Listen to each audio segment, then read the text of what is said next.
Hi hello, പുതിയൊരു വീഡിയോയിലേക്ക് എല്ലാവർക്കും സ്വാഗതം. ഇന്ന് ഞാൻ പറയാൻ പോകുന്നത് കസ്റ്റമൈസ്ഡ് ആയിട്ട് വാട്ടർ ബോട്ടിൽസ് ചെയ്തുകൊണ്ട് എങ്ങനെ നമുക്ക് പ്രോഫിറ്റ് ഏൺ ചെയ്യാം എന്നാണ്.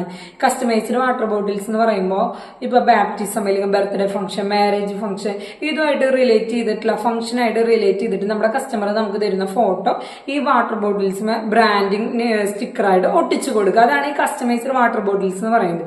ഇനി ഇതെങ്ങനെ നമുക്ക് ചെയ്യാം? അതിനാദ്യം നമുക്ക് വേണം വാട്ടർ ബോട്ടിൽസ് മേടിക്കണം. ഇത് വാട്ടർ ബോട്ടിൽസ് മാനുഫാക്ചറിങ് ചെയ്യുന്ന എയറോപ്ലാന്റേഴ്സിന്റെ കയ്യിൽ നിന്ന് തന്നെ ഹോൾസെയിലായിട്ട് നമുക്ക് മേടിക്കാൻ ശ്രമിക്കാം.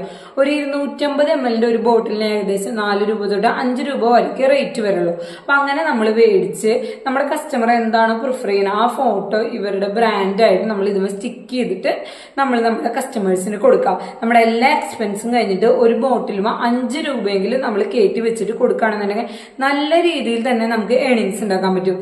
ഒരു ഇവന്റ് ഓർഡേഴ്സ് ആണ്, ഒരു കോപ്പറേറ്റീവ് ഇവന്റിന്റെ ഓർഡേഴ്സ് ഒക്കെ ആണെന്നുണ്ടെങ്കിൽ, ഇല്ലെങ്കിൽ ഒരു മാരേജ് ഫംഗ്ഷൻ ആണെന്നൊക്കെ ഉണ്ടെങ്കിൽ ഏകദേശം ഏറ്റവും കുറഞ്ഞത് 300 പേര് അല്ലെങ്കിൽ 400 പേരൊക്കെ ഉണ്ടാവും. അപ്പൊ ഒരു ബോട്ടിൽ നമ്മൾ 5 രൂപയൊക്കെ നമ്മുടെ എല്ലാ എക്സ്പെൻസും കഴിഞ്ഞിട്ട് നമ്മൾ പ്രോഫിറ്റ് കൊടുക്കുക, നമ്മൾ അവർക്ക് ചാർജ് ചെയ്ത് ഒരു ബോട്ടിൽസിന് ചാർജ് ആഡ് ചെയ്ത് കൊടുക്കുകയാണെന്നുണ്ടെങ്കിൽ നല്ല രീതിയിൽ തന്നെ ഏണിങ്സ് ഉണ്ടാക്കാനും പറ്റും. അപ്പൊ ഇത് നമുക്ക് എങ്ങനെ എന്ത് രീതിയിലായാലും എല്ലാ രീതിയിലും എല്ലാവർക്കും ഒരേപോലെ ഇഷ്ടപ്പെടുന്ന രീതിയിൽ മാർക്കറ്റ് ചെയ്യാൻ പറ്റും. ഒരു കാറ്ററിംഗ് ഓർഡേഴ്സ് ആണെന്നുണ്ടെങ്കിൽ ഇഷ്ടം പോലെ പ്രോഫിറ്റ് ഏൺ ചെയ്യാൻ പറ്റുന്ന ഒരു മേഖലയാണിത്. ഈ കസ്റ്റമൈസ്ഡ് ബോട്ടിൽസ് ചെയ്ത് കൊടുക്കുക. എല്ലാ ഫംഗ്ഷന് പോയാലും എന്തിന് പോയാലും ഇത് എല്ലാവർക്കും അവൈലബിലിറ്റി, അതായത് ഒരു വാട്ടർ ബോട്ടിൽസ് എല്ലാവരും പ്രിഫർ ചെയ്യുന്ന ഒന്നാണ്. അപ്പൊ അങ്ങനെ ഒരു ചാൻസ് മുന്നിൽ കൊണ്ടുകൊണ്ട് നമ്മൾ ഈ ഒരു ഐഡിയ മുന്നിൽ കൊണ്ടുവരാണെന്നുണ്ടെങ്കിൽ നല്ല രീതിയിൽ പ്രോഫിറ്റ് ഏൺ ചെയ്യാൻ പറ്റും. അപ്പൊ ഇന്നത്തെ ഈ വീഡിയോ എല്ലാവർക്കും യൂസ്ഫുൾ ആയി തോന്നുകയാണെങ്കിൽ ലൈക്കും ഷെയറും സബ്സ്ക്രൈബും ചെയ്യാൻ മറക്കരുത്.